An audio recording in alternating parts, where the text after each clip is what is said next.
My sister was a great endurance athlete. She would run 8 or 10 miles a day like nothing. She finished 5th in the state in cross country. And later in life, she harnessed her energy to be an endurance athlete for God. She would invite me over to her apartment, and we would talk about God for hours.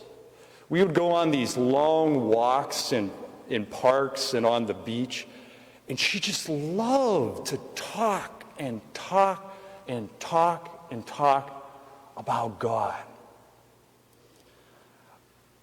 What she was experiencing and I was experiencing are what is called peak moments, right?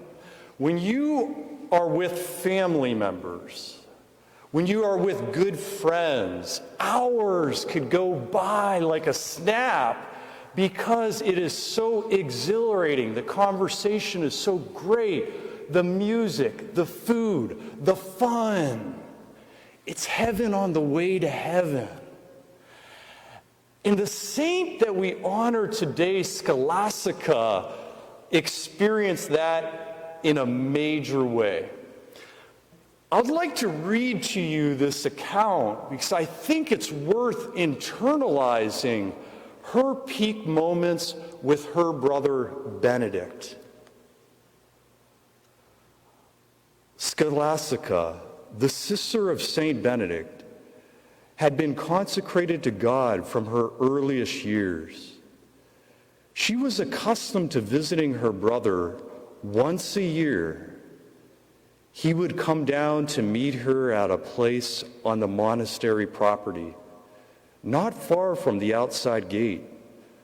One day she came as usual, and her saintly brother went with some of his disciples. They spent the whole day praising God and talking about sacred things.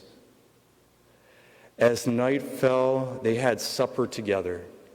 Their spiritual conversation went on, and the hour grew late. The holy nun said to her brother, "Please do not leave me tonight. Let us go on until morning, talking about the delights of the spiritual life."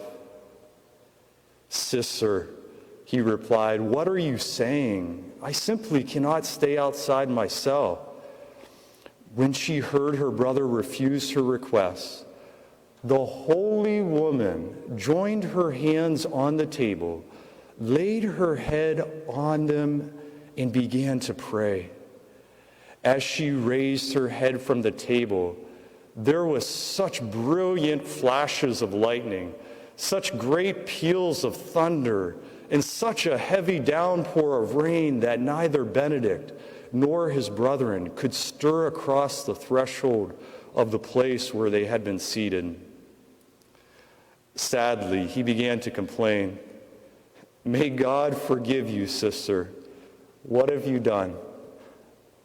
"Well," she said, "I asked you, and you did not listen.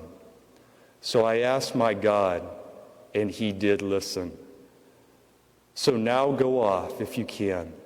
Leave me and return to your monastery." Reluctant as he was to say of his own will, he remained against his will. So it came about that they stayed awake the whole night, engrossed in their conversation about the spiritual life.